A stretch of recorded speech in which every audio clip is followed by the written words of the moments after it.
You're listening to the ESO Network, your station for all things geek.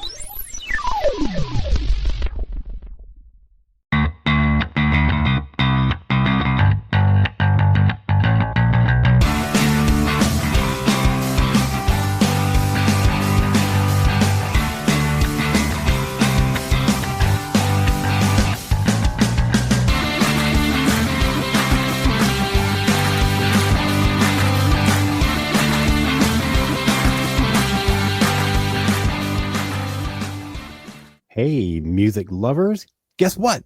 It's time for Modern Musicology. And I am here, by the way, this is R. Alan Seiler, and I'm here with my bestie, Anthony Williams. Anthony, what's going on? Hey, it's great to be back on the show. It's been a hot minute. It has been a hot minute. And why is that? Yeah, I've been traveling. Went home for a few weeks. Did you have any big music experiences while you were in your homeland? We saw Moulin Rouge on stage.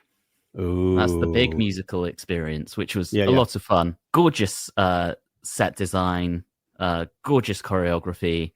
And, you know, it's a jukebox musical. So pretty much, you know what you're getting going into it. You kind of do, though, right? Because they change out the songs sometimes, right?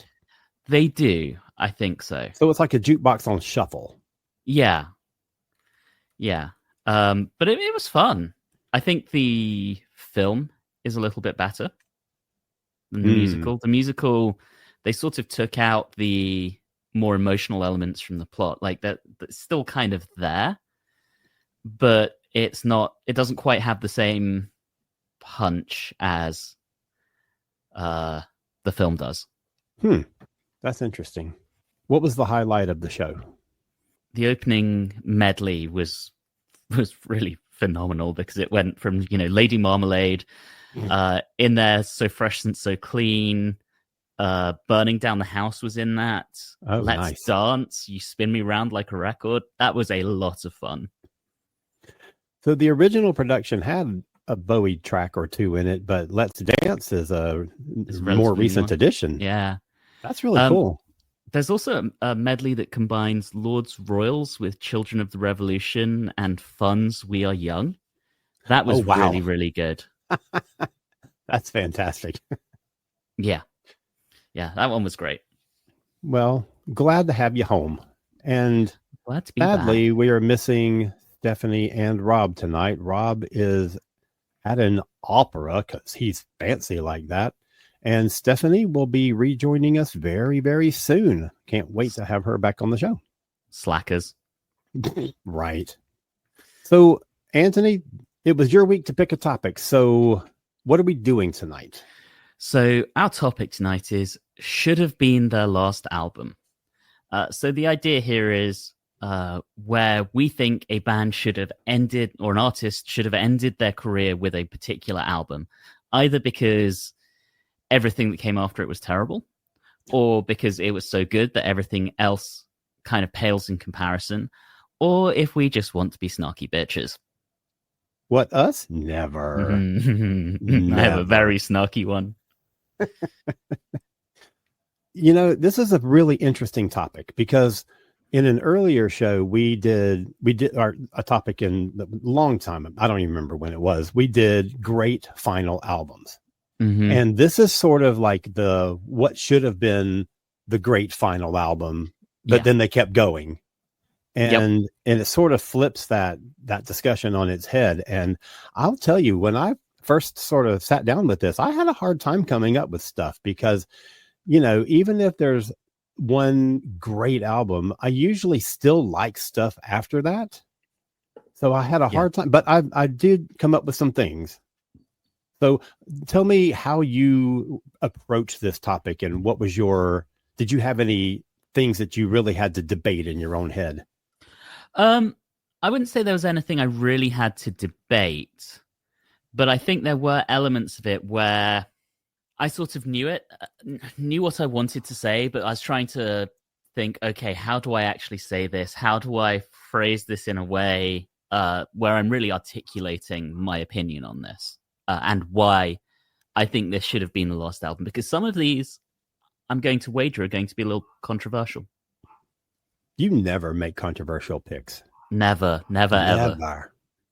Well, where shall we start? Can I start with some absolute snark? Oh my God. I wouldn't want to wait too long to get to the snark. So yes, let's have it right I'm going to up front. get this one out the way because this is Anthony being bitchy. This is me with a band I have a lot of distaste for. Uh-oh. And sort of realized that they just never did anything after their first album. So I'm going to start with my first pick is Weezer's Blue album. Should have been their last. Should have saved the world from any more Weezer. Well, I think I've made my disdain for that band quite well known on this podcast in the past, and I'm just going to keep it rolling with that. So, but tell me about Weezer past that point. What is it that, what is it that you don't like about them? Let's just start off with all the negativity. They're boring. They're overhyped. They just feel like bottom of the barrel post-grunge by numbers. Mm-hmm. And there's a certain smugness to their music, and I just, it's like, let's do a needlessly accurate cover of Toto's Africa. Why? Fuck you. Unnecessary. Toto did that. If you're going to cover something, put a twist on it that's going to make me have a reason to listen to it. If I want to listen to Africa by Toto, I will listen to the original unless you've got something new to say in your cover. That's exactly what I was going to say. It was an odd choice to me. And that whole album was made up of covers that were all pretty faithful. Yeah. And when I say faithful, there are times when it's like cookie cutter, rubber stamping it. And it's just like, why? Just to show off that you can replicate it? I think that's my problem with Weezer is there's no imagination in what they do. Mm-hmm. It's all, to me, very samey, very dull, and I could just do without it, to be honest. Okay. So, do you want a non-snark one before I hand over to you? Yeah, sure. Let's do that. All right. I'm honestly going to say Oasis with What's the Story, Morning Glory. Okay. Those first two Oasis albums, we made a lot of fun out of Oasis. On this show in the past, but I have a soft spot for Oasis, and those first two albums are genuinely incredible albums. Definitely Maybe and What's the Story. Yeah. And then you get to Be Here Now, which is just this bloated mess of an album that Noel Gallagher has come out and said, we were really high on cocaine the whole time, and we didn't know when to stop and we didn't know when to tone it down. And after that, I feel like everything that made Oasis so great for those first two albums just slowly starts to dry up, and the number of phenomenal songs on each album just decreases and decreases. So, Be Here Now, bloated mess. Standing on the Shoulder of Giants, it's got a couple of good tracks, but again, it's not a classic, and you keep going, and it's just the same. Mm-hmm. Right? They're okay, but those first two albums, Jesus Christ, they were good. Yeah, they were so good. So, okay. Over to you, my friend. That's a good pick. Okay, so like I said, I had initially some trouble with this list because I came up with a lot of things where I'm like, I could pick a good stopping point, and maybe it was a band that kept going and kept recording, but then a lot of times there was like the one that they actually ended up with is phenomenal. Like the B-52s. I freaking love the B-52s. The last album they recorded, which was 10 or 15 years after the one, they'd kind of like run their course, and they were basically a touring band. And then they went back, what was it, maybe a decade ago, and recorded one more album. And that album is fantastic. It's like my third favorite B-52s album. So I kept coming up with a lot of those kind of things. So I had kind of a hard time narrowing it down to ones that I could actually, point to. Here is a point that you should have stopped. And it would have been a great package. It would have been, you wouldn't have done something beyond that might tarnish a reputation or anything like that. But I will say that the first thing that came onto my list, and the thing that has stayed on my list, no matter how I reshuffled or how many iterations it went through. I kind of feel bad about this because it's a great band, and that's Queen. That last album, Cosmos Rocks, that they did with what's his name that's in the Hall of Fame now? Paul Rodgers. Thank you. I just suddenly went blank. Paul Rodgers. It's more like a big fat rock album than it is a Queen album, you know? Yeah. And, you know, before that, the last album that they released was Made in Heaven, which was the one that they basically cobbled together from recordings they had of Freddie. And it's really a celebration of Freddie's life and career. And it was a huge seller, basically because of that fact. I don't know that it got a lot of radio play, but it did really well because of that whole outpouring of, you know, sorrow over the Freddie situation. And because we have more Freddie to hear. The album prior to that is Innuendo, which I think is a fantastic record. I love that record. To me, that's the one I would say they should have finished on. I kind of feel that way too, but I can totally understand their wanting to do Made in Heaven. Yeah. You know, I mean, it makes sense that they would do that, and that they would, you know, some of the things that they used on that album were demos, and they built Queen songs around it. You know, all the members came in and played on it, and that makes sense. And I don't think it did anything to hurt the band, you know, whereas Cosmos Rocks, I just don't think it worked. I honestly sort of forget about the Cosmos Rocks. Me too. You know, it's fine. You know, to your point, I almost don't think of it as a Queen album because it is Queen plus Paul Rodgers, and they do market it as that. So I know.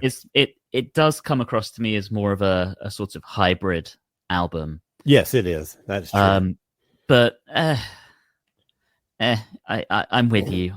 I think they could possibly, I think there's potential at least to sort of remedy that situation if they did one more album and really gave it that classic Queen sound with Adam Lambert singing. I think that could be really good. Yeah, I think so too. I mean, he seems to fit Queen a lot better than Paul Rodgers ever did. Yeah. And the fact that Paul Rodgers was with them for 5 years and Adam Lambert's been now with them for 14. Yeah.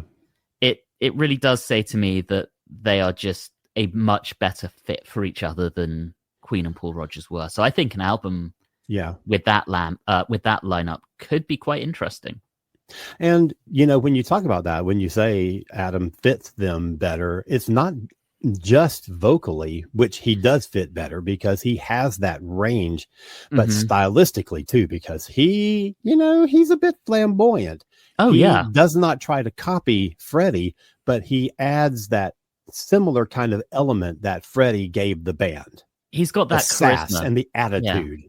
Exactly. Yeah.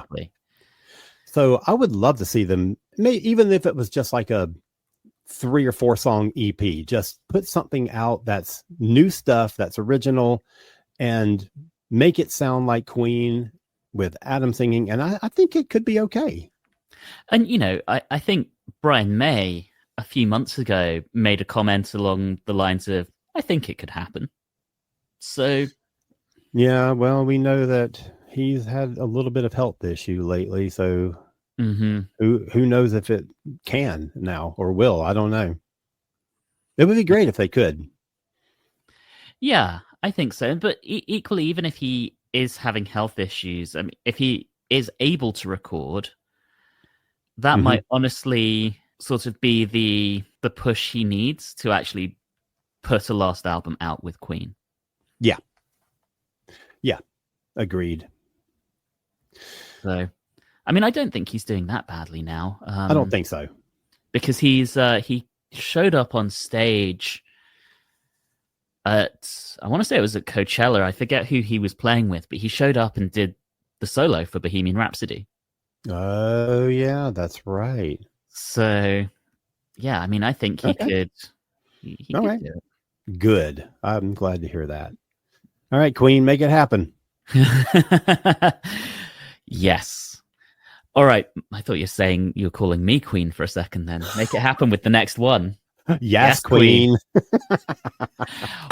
Well, my next choice, and this might be a controversial one, I like and it. I'm going to justify it. I'm going to say Metallica should have ended their careers with Master of Puppets. Oh my God. Holy shit. Yeah. I think after Cliff died, their grieving process and the way they went about things. So, and Justice for All, they very deliberately tuned the bass down so you could barely even hear it in the mix, right? Mm-hmm. You get the Black Album where they're starting to go a bit more pop. Then you get Load and Reload, and then Saint Anger, and it never felt quite like they recaptured that same Metallica magic from those first 3 albums. Yeah.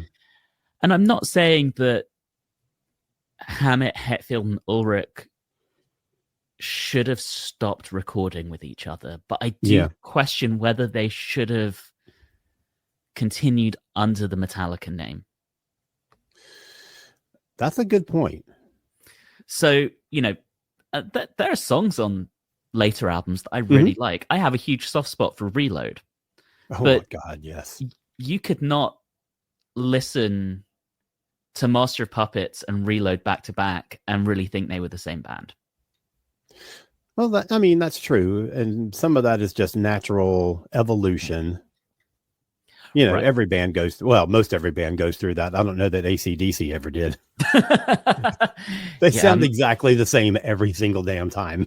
I'm not sure Weezer ever did. They sucked then. They still suck now.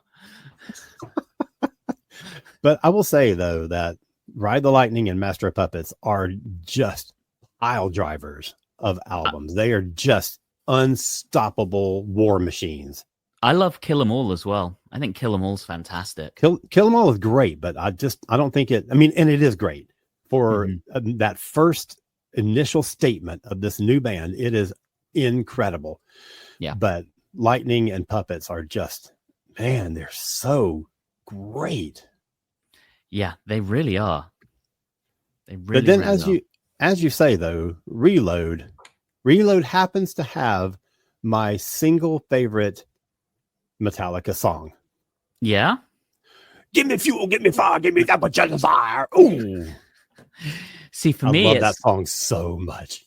I really love The Memory Remains. I do too. That's a fantastic song. That is the song. That is one of 2 songs that got me into metal. Oh, wow. I remember that showing up on MTV in the UK and me going, holy shit, what is this? And it didn't really click for a few more years. And then Iron Maiden were on top of the pops with The Wicker Man from Brave New World. And I was like, oh, this is fantastic. So then I started learning more about heavy metal and fell in love. But yeah, Reload has its moments, but I do sort of question whether it should have been under a different name. Like everything post Puppets. Yeah. Interesting. And, I think that Death Magnetic had some good stuff on it. And oh, it's a cracker. And 72 Seasons, their most recent one, I really enjoyed. Oh, I didn't like 72 Seasons. I remember sharing songs with you, and you did not have the same reaction to it that I did. No, I felt like it was very much Metallica by numbers, and I thought that it was very unimaginative. Maybe so. I can totally see that argument. Hardwired to Self-Destruct, on the other hand, was a cracker. Yeah. So, It was. That's true. I've got a metal one. Well, metal-ish. I'll say hard rock. Okay. And I wasn't initially, I was just like, my first reaction was, and then I'm like, you know what? I went back and listened to the one that I was going to, kind of make the stopping point. And it's not as bad as I was thinking it. And that is Van Halen. I have loved Van Halen for a long, long time. And that final album that they did with David Lee Roth, Different Kind of Truth, at first, I just sort of dismissed it. And I really haven't paid any attention to it since then. And mainly it's because I couldn't get past Roth. I'm not a big David Lee Roth guy. But at the same time, he just doesn't I mean, and this happens with singers, especially hard rock singers. Their voice deteriorates, and he just did not sound good. But I went back today. I'm like, okay, well, I got to give this a fair chance. I went back and listened to it today, and it's actually not bad. And I think, first of all, musically, it's just on fire. Mm-hmm. But vocally, it's not as bad as I remember it being. And I think that's either because I have heard so much worse from Roth since then that this doesn't sound that bad. But also, I think, it's in the studio, so they probably could have done 50 takes of a vocal if they needed to until they got what sounded good. And so listening to it again now with fresh ears, man, I really enjoyed it. And, as a final statement from Edward, I don't hate it at all. So when you were thinking about what they should have ended on, before you decided it wasn't bad, were you going to say balance? See, I don't know. That's what I couldn't ever decide. And that's why I went back and listened to the last one. Because I can't imagine you would have said Van Halen 3. I mean, it's not bad. But I wouldn't have said that one, no. And I don't think I would have said balance either. And that's what I was kind of trying to debate in my head. Yeah. And I don't know, man. I'd have to go back to maybe OU812, because I freaking love that record. And Unlawful Carnal Knowledge, that one's pretty good. I like it a lot, but OU812 I think is a solid top to bottom unstoppable record, and that may be the last perfect solid album that they did. So that initial 5 or 7 album run, man, is so incredibly strong. And FUCK is still a good album. It's got some great stuff on it. Yep. Balance never caught me as much. So yeah, that makes sense. Yeah. What you call it? FUCK did at least have Pound Cake on it. I love that song. Outstanding. Yep. Anyway, yes. Well, my next one is honestly very much in the same vein as my comments on Metallica. And I'm going to say even the band have said in interviews that they feel this way. Yeah. And that's Marillion with Clutching at Straws. All right. I was really wondering if you were going to have any Marillion on your list. So I love the Steve Hogarth era of Marillion. Yeah. I genuinely do. I think he's a phenomenal singer.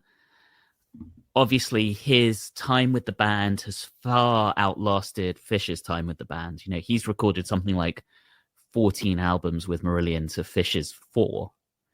Yeah. And yet people still, to this day, say, well, when's Fish coming back? Oh, yeah. And that's led the band to make the comment that what they should have done was change their name.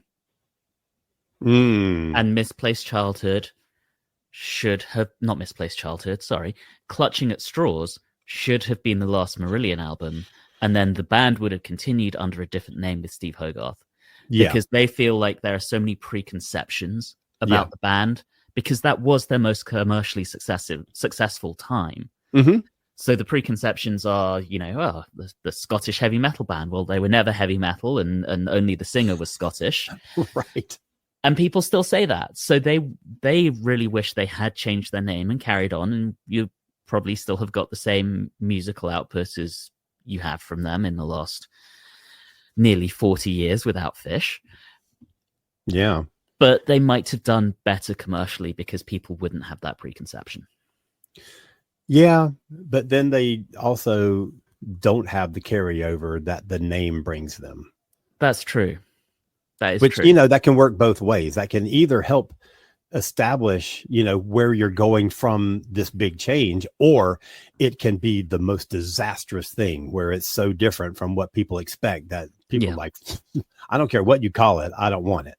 Right. Yeah. So, I think that's an interesting point in case. Case in point. I don't know, I'm tired. I'm getting my... Ignore me.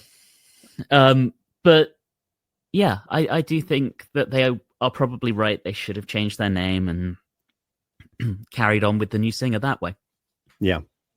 So that makes me think of two of my favorite bands. And these were, once I started putting my list together, these were clear-cut things. And both of them went one album farther than they should. Now, yeah. And one of them, of course, is Heart. It's just like you and Marillion. If there's going to be a list kind of topic that we do, you're going to bring up Marillion, I'm going to bring up Heart. It's just the way it is. And if Rob were here, he'd find a way to bring up Sparks. Yes. That's true.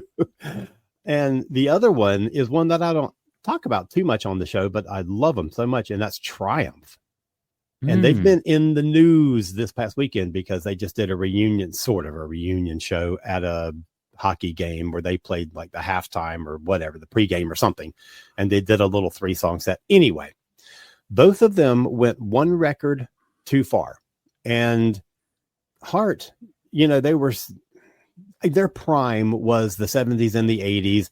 And they really kind of struggled in the 90s, putting out really good stuff. But, the radio landscape changes and you just don't find a place to play their stuff once it's coming out in the 2000s or the 90s or whatever. Yeah. But they still put out really good records. And throughout the 2000s, they put out a couple of really great records. And the last really strong one was called Fanatic. And that was in 2012. And that's a record that I really love. And that tour was just fantastic. They were smoking on that tour. Mm-hmm. Then a few years later, they put out an album called Beautiful Broken, which was the wrongest thing they could ever have done because it was built around, I think, 2 new tracks plus re-records of older stuff. And it's kind of, not unexpected for bands to re-record some of their previous things. And they picked some things from the mid 80s, like before the big top 40 success, where they felt like there was a couple of albums that got lost in the shuffle, that didn't have good production, that didn't have the commercial success that they could have had. So they cherry picked some songs from those 2 albums and redid them in a modern setting with their current band lineup with, good production, but they made changes, stylistic changes. And they did a couple of places where they changed the lyrics for no reason. It wasn't like a lyric that was problematic and they wanted to not say those words, again, and anything like that. It was just like, why did you make that change? Why did you change that line? I can't sing this song now because I've been singing it a certain way for 40 damn years. And now you want me to sing it a different way and I can't do it. Yeah. But the new versions just weren't good. They just don't sound good. And at least one of them, they completely changed the whole style and feel of the song. And it just pisses me off. So I did a little experiment with this came out in 2016. So it was around that time. I did a little experiment with my partner who is enough of a Heart fan. He knows the hits, and he has seen my band play. I used to be in a Heart tribute band and he's seen us play. So he kind of knows all that stuff, but he didn't know any of these songs because none of the ones that they re-recorded were ever hits. So I played him a bit of like half of one version of it and half of the newer version. And I didn't do it in the same order each time. And I said, which one do you think is better? And in every case except one, he picked the original recording without knowing which one the original recording was. He liked the original better. And that was a completely unbiased, no preconceived notions, first listen to a song. So that tells you everything. Yeah. And then the other one is Triumph. So in 87, they did an album called Surveillance, which is a phenomenal record. It is one of my favorite Triumph records. But after that, their guitarist and one of the lead singers and songwriters, Rick Emmett, split. And they went ahead and made another record after that in 92 called Edge of Excess with a different guitarist, with their drummer, who was the other lead singer, singing all the songs. And it's not bad, but man, it just isn't. The Triumph is one of those examples of a band that you have 2 very different styles of singing and songwriting from the 2 different members in the band. And the combination of that gives you what makes that band great, because you have sort of a counterbalance, an interplay between their two personalities.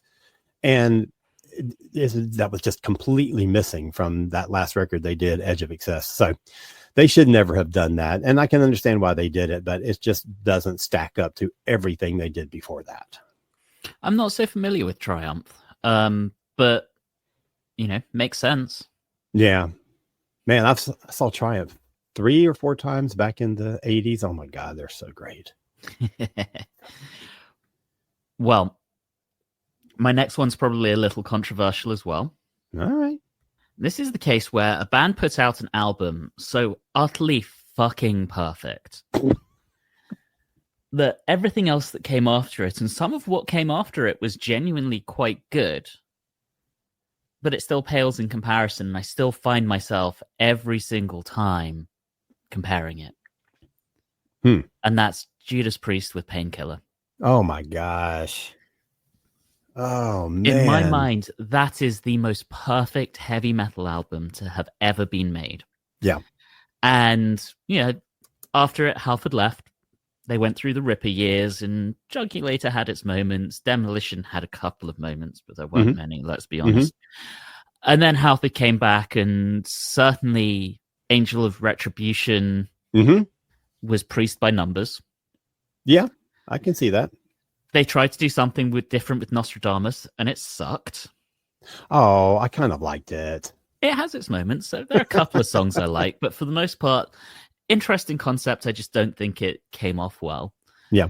And then, they came in with Redeemer of Souls, Firepower, and then their most recent one, the name of which I have currently forgotten. Invincible Shield. Invincible Shield.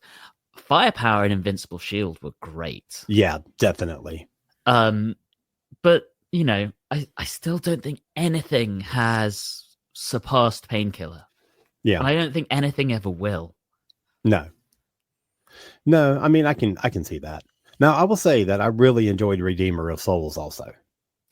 Yeah, it was getting that. I think that was very much Richie was acclimatizing to the band. And I think, it was good. It had its moments. But by the time you get to Firepower, he's a lot more comfortable. Oh, yeah, totally. And Firepower is an incredible album. It's really, really good. Yeah.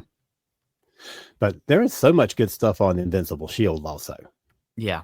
See, and this is the thing that's hard about this topic, is because if they did make, a stopping point at whatever arguable point in their career, then you don't get this later stuff. You don't get Invincible Shield, and you don't get Firepower.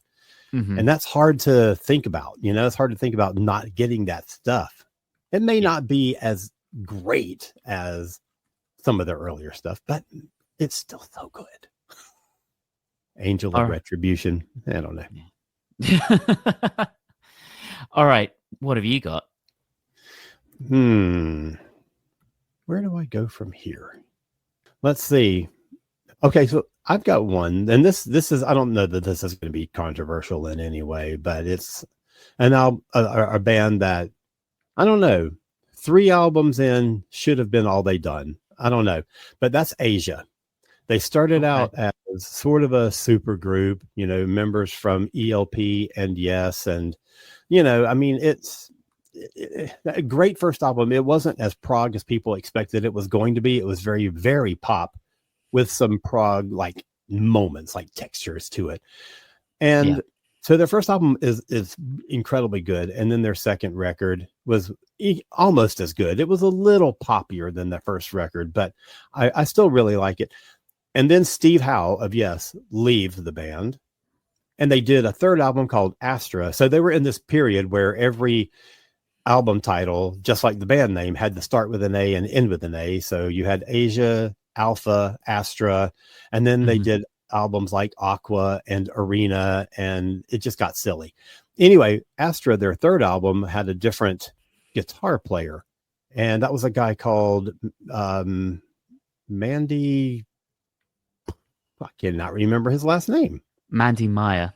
Yeah, that's it, Mandy Meyer, and who is somebody I've never heard anything from before or since. So I have no idea where he came from or where he went after the two things he did with Asia.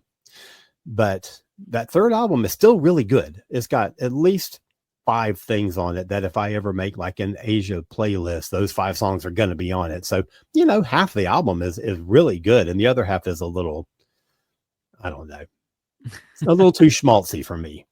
But half of it is great.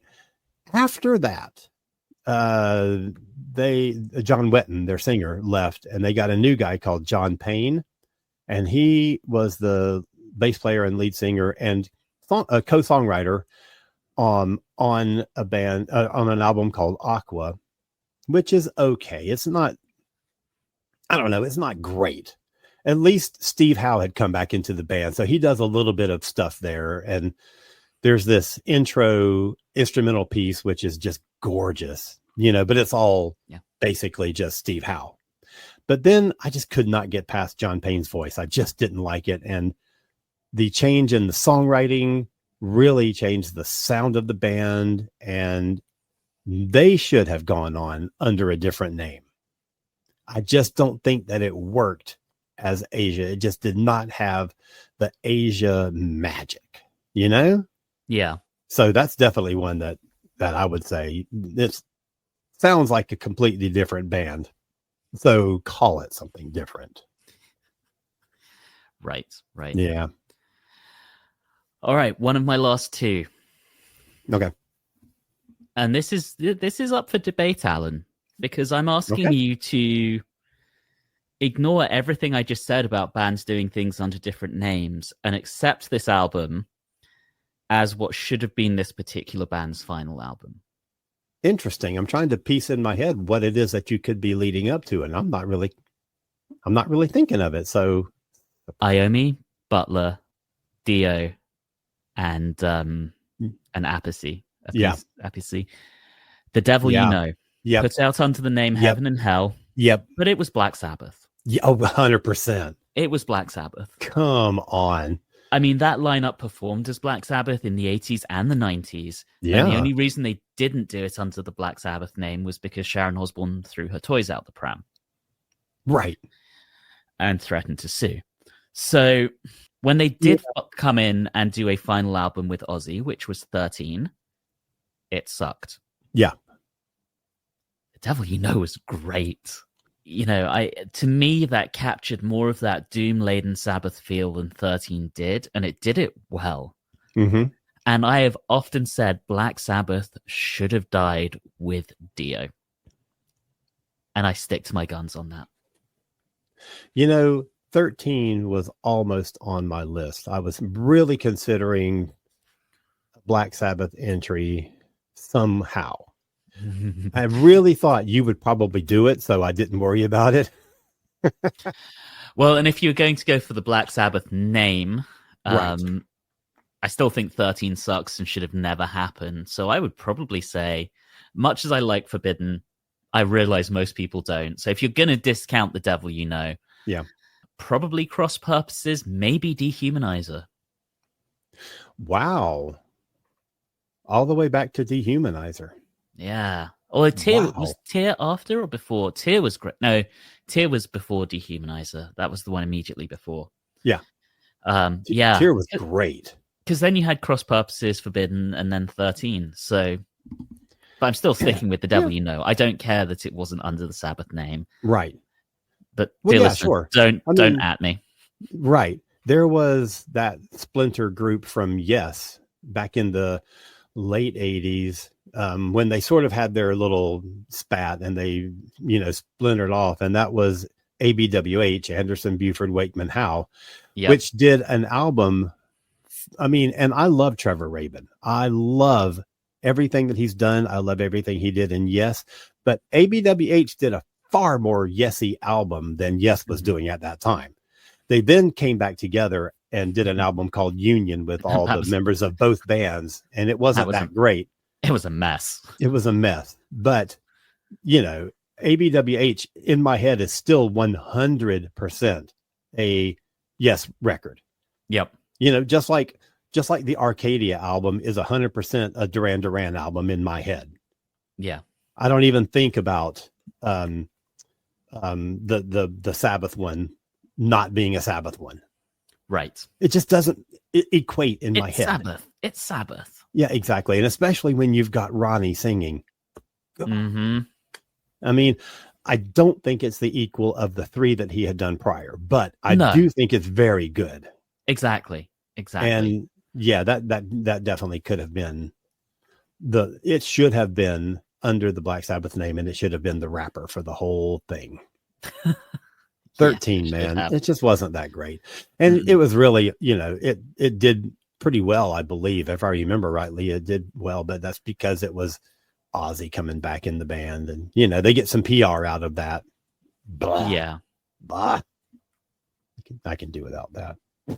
No, yeah, I'm with you. I'm completely with you.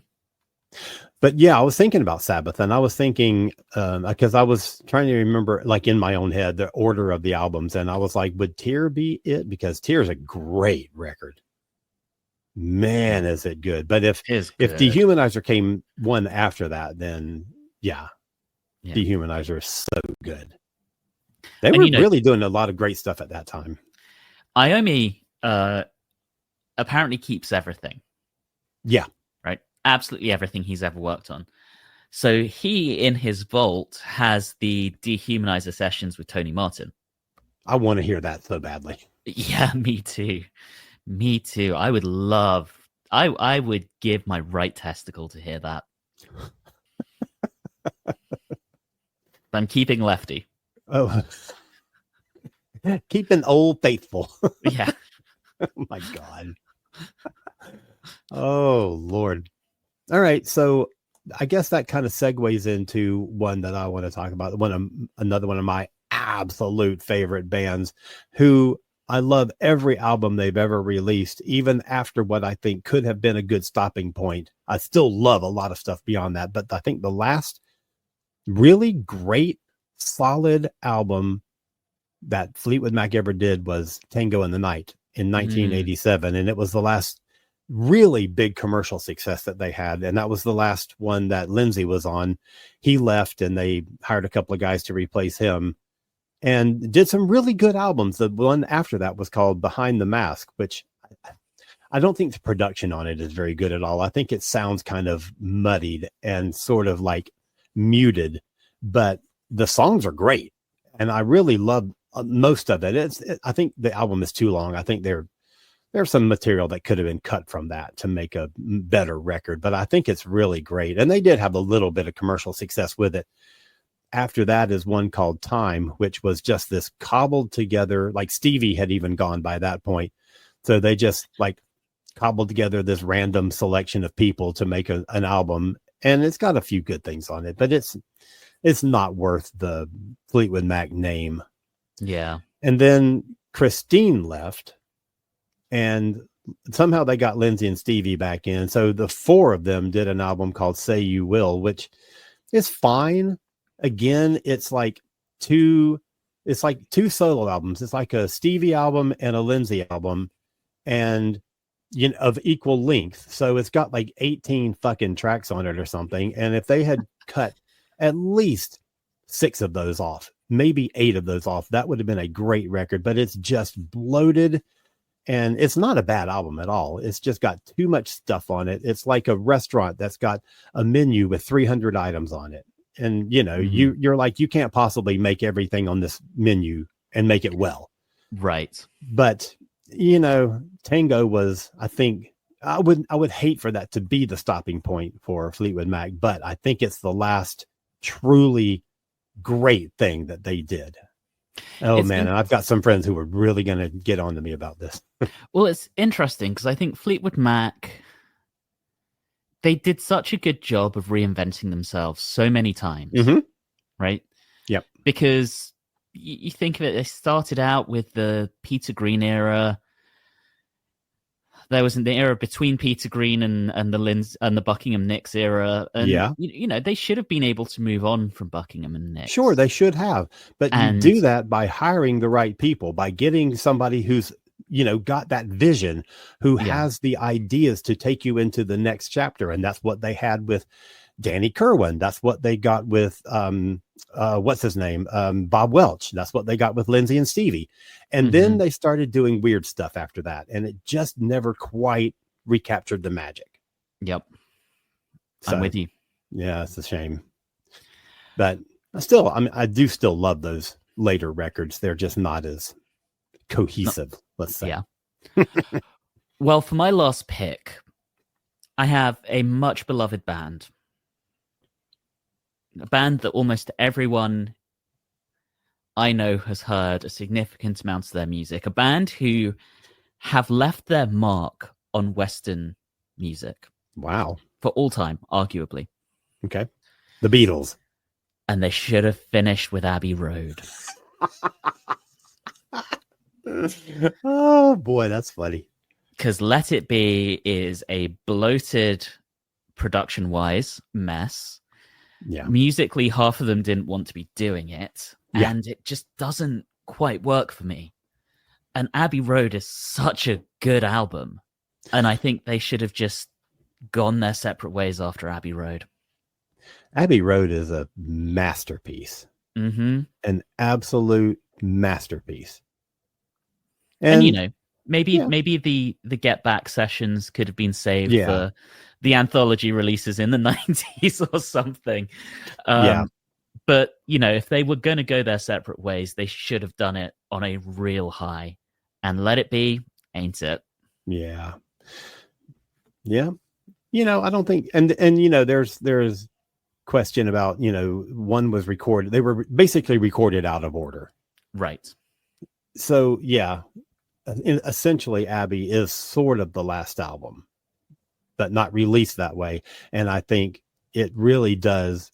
I mean, it is the height of the Beatles' achievement in my, I mean, people say Sgt. Pepper and Revolver, and I think those albums are incredible, but nothing in my book stacks up to Abbey Road. Yeah. God, completely agree. That album is monumental. Yeah. Nothing really short of monumental. And of course, it's got the two best George Harrison songs ever recorded, but everything on that and that whole like suite that carries across side 2 is just incredible. Everything about it. That is just a masterpiece of an album. Absolutely. I mean, yeah. I will say it's a masterpiece of an album that includes a song called Maxwell Silverhammer, because I just don't give a shit about that song at all. I mean, even Octopus's Garden is better than Maxwell to me. Fair. Yeah. I mean, Maxwell is probably a bit more like that early stuff, right? It's got a little bit of a silly story to it. It's to me, it doesn't quite sit well with things like Come Together and I Want You, She's So Heavy. Yeah. But, you know, it's not a bad track. It's just a little out of place on the album. Mm-hmm. I think for me, you know, side 1 is great. I think that it's side 2 really that just brings that album home. And, you know, when you end with, you know, Golden Slumbers and Carry That Weight in the end, holy shit, that is just powerful. Yep. Oh, God. So, okay, I'm not going to argue too much with you on that one. That's my last one. Definitely should have been. Yeah. Well, let's see. Do I have anything else on my list? I've got a couple of things that I wasn't really sure. I don't know. These were last minute additions because they just kind of came into my head, and they're not like heavyweights or anything. And they're things that I don't think anybody will really even, nobody will argue with it because nobody will give a shit except me. One of them is a band called October Project, which I think their first album is incredible. Their second album is really good, Falling Farther In. And that should have been it, because the lady who was their lead singer, Mary Fall, who has one of the most unique voices I've ever heard, and who did contribute some to the like songwriting and the arranging and things like that. It was mainly their guitar player who was crafting the songs. And something changed though once Mary left. because they kept doing other things, and it was just never the same. It was never right. That's what they should have called a different name. They should not have kept going as October Project, because without Mary, you were missing the instant recognizable iconic sound of that band. Mm-hmm. So, screw you, October people.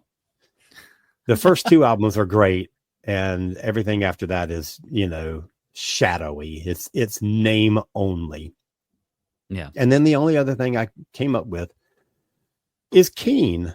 Nobody, especially in America, nobody gives a shit about Keane. I'd forgotten about Keane. See, even you, and you're British, you forgot about Keane. But they just never really had the success after their first album that was very consistent. But Strangeland is the last really good album of theirs, and it is a fantastic record. It is one of those records that's just solid from start to finish, and every song on it is singable. It's so much fun. I saw them on that tour, and it was great. I had such a great time that night. And then they went one too far. Well, I mean, I don't think they're quite done, but they have just meandered after this point with like releasing a single here or there, or an EP or something. And there's stuff that's come out that I didn't even know about. But the last album they put out was Cause and Effect. Mm-hmm. Holy shit, is that a depressing album? Because their piano player, keyboard player, and main songwriter, Tim Rice-Oxley, went through a horrible divorce. Oh, really? Which was his fault. And the whole album is him dealing with the guilt and the self-blame and the depression that he was going through. And by God, does it spill over into the songs on that. And every song is about the divorce. And there's a couple they released 2 singles off of it, and they're both pretty good, nice, regular sounding Keane pop songs, and they're kind of good. I kind of like them, but the rest of the album is so depressing. Holy shit. It is a labor to get through this album. Yeah. And for that to be the last studio album so far that they have released, I hope they do something more. I hope he's like gotten some therapy or some shit, and they come back with another record that isn't, nearly so maudlin as this one was, and that they can redeem, my love for them, because Strangeland was an incredible record, and everything before that was good. Even this weird EP that they did called Night Train is just odd, and I still like it better than Cause and Effect, because I don't need to be the therapist that listens to him on the couch wallowing in his self-pity.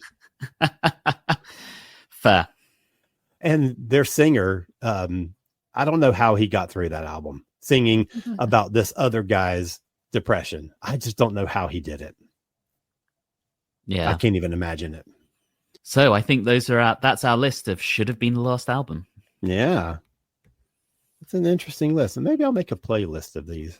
A Spotify playlist for our listeners. This has kind of gone all over the place. So it really has. It would be an interesting list because it has really been diverse. Yeah. You go from Here Comes the Sun into Battery by Metallica. Yes, exactly. Oh my gosh. And then you get a little Painkiller. Yeah. Next to Keane. Yep, exactly. So if I do make a playlist, should I make a list of stuff from what should have been their last album, or from later, the reasons that should have been their last album? Oh, I would that say could be fun. Do the second, the reason it should have been. Yeah. I'll just all right, do lists. Do we need to take a little break for a little commercial? Sure, let's do that. All and right. Then we'll be right back in 30 seconds. Step behind the curtain. Curtain of Tinseltown with the Tales from Hollywoodland podcast. Join our hosts as they dive into the legends, the lore, and the untold stories of Hollywood's golden age and beyond. From iconic stars and scandalous secrets to the legacy of the silver screen, no story is too big and no details too small. Whether you're a diehard film buff or just love a great behind-the-scenes tale, this is the show for you. Tales from Hollywoodland. Your Hollywood adventure starts right here. And we're back. Alan, Yes. where are we going from here? What's the plan? Well, I don't know. Usually we do some picks of the week at this point. Do you have a pick of the week? I do, actually. Sweet. This is turning out to be a really, really good year for new music. And because it's been a while since I was last on here. Oh, you got a lot of catching up to do, I'm guessing. So I'm not going to delve into a huge amount of detail, but I think everyone who listens to the show knows some of the bands I love. So we have had new albums from Sparks, Ghost, Marina, Arch Enemy, and Bloodywood. Oh, yeah. And it's just been a really good year for new music so far. Boy, that is like 5 Anthony albums right there. Yep. And, you've got a few metal, but then you also have some pop in there as well. So it's a good representation of the diversity of my taste in music. So I know that the way you've described it before is that Marina is an every other album kind of artist. Now, which one are we on? And was this one of the good ones or one of the less good ones? This is number 6 for her. And I tend to prefer the odd numbered ones. Yeah. It has its moments. I think Ancient Dreams in a Modern Land, which was the previous one, was better. Fruit, which was her third album, is still my all-time favorite. So, maybe come album 7, she'll put out another absolute masterpiece. Right. For me. Right. And just out of curiosity, where does this Sparks stack up for you, like compared to some of their previous things? I'm still mulling it. I don't think it's as good as The Girl Is Crying in Her Latte, which was their previous one. That was so fun. They did 3 great albums in a row. Hippopotamus, A Steady Drip, Drip, Drip, and The Girl Is Crying in Her Latte. And they tend to go through periods where they will release 3 albums that are absolutely amazing. And, it's Sparks. Everything they do is good, but then they'll have a period where it's not quite as amazing. And this seems to be that little dip following that amazing bout of creativity that they came back from the FFS project with. Mm-hmm. So it's solid. It's not my favorite. Yeah, okay. Fair enough. The only thing that I've got, and I really didn't even think about putting together any picks for this show. I don't know why I didn't, but the only thing that I've got is that one of my favorite bands, Styx, put out a new single because they have a new album that's just now coming out. Nice. And the single is called Build and Destroy, and it's okay.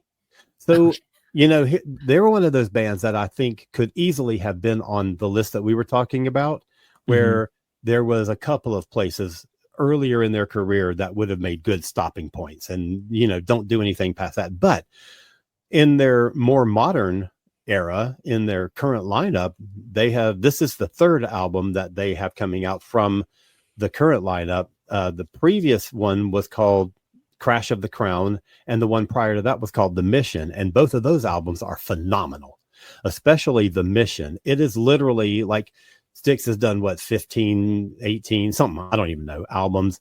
And The Mission is number 3 on my list after Grand Illusion and Pieces of 8 from the mid 70s. And then you get The Mission from 2014 or 6, whatever it is, because it is that good. And then the last one they put out was incredibly strong. And so this new one that's coming out is in July. So I haven't heard it yet, but they did a special release of CDs or whatever that were autographed by all the members. And if you ordered at a certain time, you could get it. And I just missed it. It sold out before I was able to get it. So those people have received their copies, and they have been posting in the Styx message boards about how great the album is and stuff. And I've seen like some YouTube reviewers talking about it, and it sounds like it's going to be great. So I'm excited to hear it. But I only have the one single so far, and it's only okay. So well, hopefully the rest will come and be great. Exactly. Let's call it a night. You want what are we talking about next time, Alan? That's a very good question, because we're having to shuffle our schedule a little bit, because Stephanie will be rejoining us in July. But we were scheduled to do our next one was going to be our sort of our wrap up of the year 1985. And I want that to be with all four of us together. So we're going to have to shift that to when Stephanie can be with us. So I don't know what we're doing next time. I think I'm going to have Rob pick a topic for, we'll do a Rob show next time. Okay. So, cool. And that will be out on June 29. So it should be a Rob topic. And then coming out on July 13th, the day of the 40th anniversary, a whole episode about Live Aid. Nice. Oh, I'm so excited. That'll be fun. I love Live Aid so much. I'm obsessed with Live Aid, and, I'm like a Live Aid historian. So that's it. All right. Well, we will be back next time. In the meantime, thank you, music lovers, for listening in. I hope you've enjoyed our conversation as much as we've had having it. And we'll be back in a couple of weeks with whatever Rob decides we're talking about.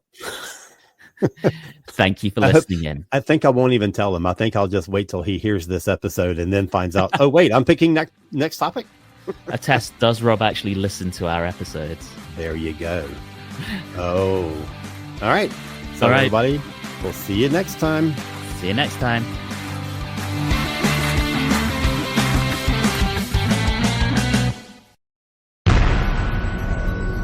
This has been a broadcast of the ESO Network. Be part of the crew and help support our shows by donating to our ESO Patreon or by shopping at the TeePublic store, which can all be found at www.esonetwork.com. The ESO Network, your station for all things geek.